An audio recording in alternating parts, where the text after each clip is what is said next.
Alright, so peace. I'm just gonna go ahead and start doing this video because the lighting not so great. But I just wanted to give a little heads up about the Maca Fenu challenge, right? And that is that it's not for everybody. I would love for it to be for everybody because I'm really doing it just as a fun sort of take your mind off of fertility challenge, meaning that it's something that can help with fertility for some women by default of you taking your mind off the fertility. So how that works is because the Fenugreek and the Maca helps with increasing your bust size and your waist size, or sorry, your bottom size. For some women, it might be the waist, but it really depends on how you store fat. By doing this to get another result, like to increase your bosom, increase your sexuality, decrease painful periods, shrink cysts, increase your ovulation, which are these are some of the benefits.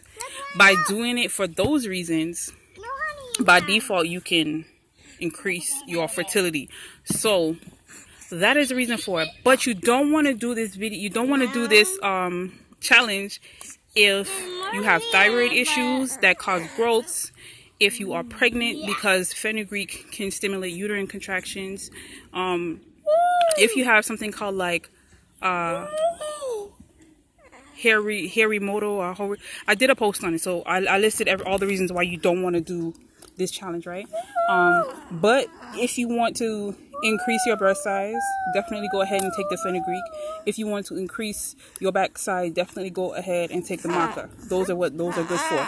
Now, as far as fertility goes, the Fenugreek has some mixed results, some mixed studies. So some studies say that it decreases fertility, and these are studies that were done on mice or rats, and in that it can decrease the sperm count of the male, or that some of the mice had fewer babies. Okay, but on the other end of the studies, it also says that fenugreek, some say that fenugreek increases egg quality and egg quantity. To me, this is good for women who are older and who want to increase their egg health, right? So how I would do it if I was to use fenugreek, not just for this this challenge or whatever, how I would do it is I would take the fenugreek during my follicular stage to help to stimulate the eggs to develop, so you could have more eggs. I've also seen some studies that kind of corroborate with that say that fenugreek increases twins in older women. So that's how I would do it. Now it's up to you whether you want to do it if you have issues that are estrogen dominant, like fibroids and endometriosis and cysts. Although I've seen some evidence that suggests that fenugreek can shrink your cysts, and if you have painful periods, which may be caused by endometriosis or so forth. It didn't say endometriosis, but this is what I'm adding that. But for painful periods, the fenugreek can help to reduce the pain because it's an anti-inflammatory, and it can also help to regulate and reduce your periods. So to do that, for the cyst, to shrink the cyst, you're supposed to take 1,000 milligrams for 8 weeks, right? So that's going to be longer than this challenge would even be. And then to reduce painful periods and shrink and regulate your cycle, reduce your cycle, you would be taking I think it's 18,000 to 2,700 milligrams, and this is like about half a teaspoon, right? 3 times a day.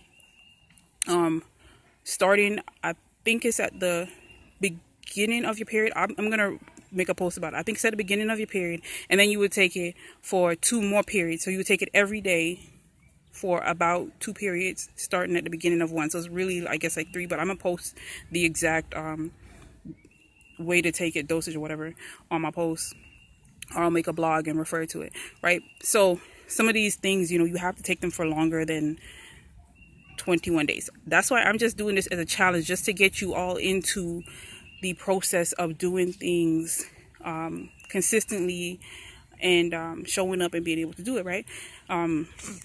because that's what I do with my 30-day challenges. I'm kind of trying to help women to create a regimen and do things every day, or do something every day that contributes towards your fertility, so that way you can boost it naturally. So again, the Maca Fenu challenge is just something for fun, just something to open you up, something to get you acclimated to doing that type of activity, and to take your mind off the stress. Because when I did the survey, a lot of you all said that you had stress of waiting to have a baby, and that at the same time you also wanted to increase your sexuality, right? And that's what the Fenugreek and the Maca do. Now, I think that together, that the Fenugreek and the Maca, that they have a symbiotic relationship, because even just by me mixing them and together, it tastes completely different than it would taste alone. Of course, it's not a scientific study, but most plants and most herbs, they operate like that. They need another herb that kind of helps it to make it function better. So as for whether ultimately they together would reduce fertility, probably not. But the Maca definitely is something that helps with fertility, helps to balance your hormones.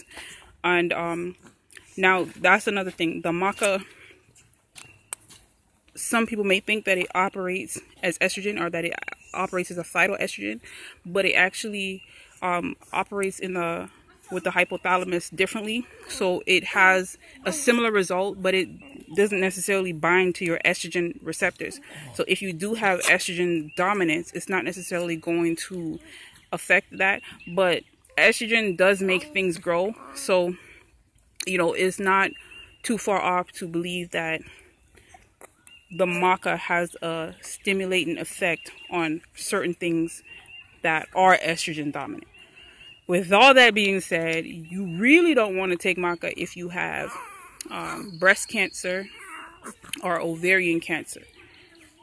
But for other things, it's really up to you to make that call, because estrogen is a cruciferous vegetable. So it's like kale, it's like broccoli, like collards, and like Brussels sprouts and so forth. And the cruciferous vegetables, they help to regulate estrogen and to clear the body of excess estrogen. So if you have fibroids, you would want to consume more broccoli and kale and stuff like this. So for me, the only thing that makes this a little different than any of those is that it is a root vegetable, but it's still considered and still classified as a cruciferous vegetable. They're making the classifications, I'm not. So it's up to you to make your call. Definitely do your research. I really promote that you do your research. Don't just listen to me and go and do these things. I want you to know what you're doing. I want you to get into this. Like, that's part of the healing journey with fertility, with having fertility issues. Your body is trying to usher you into a new being, right? So in order to heal yourself, you got to be the driver of it. Don't just put your hands into a fertility doctor and fertility clinic, so-called IVF and this and that, and then not take your womb health into your own hands. Or you got to harness that part that is yours and not want to be given away. So I'm not going to make this video too long, because I will go off when I come to talking about the womb and so forth. So that was just my little heads up. Check out the posts that I've made and the posts that I will be making. What I made here today was my Fenugreek and Maca. Right now I just got to steep in some green tea with some honey, and that's how I'm going to make it. So I posted some stories on there, so check it out. So thank you all for watching. Nasha 868, Sanko Falin, and your Hollywood fitness go-to guru. All right, so peace everybody.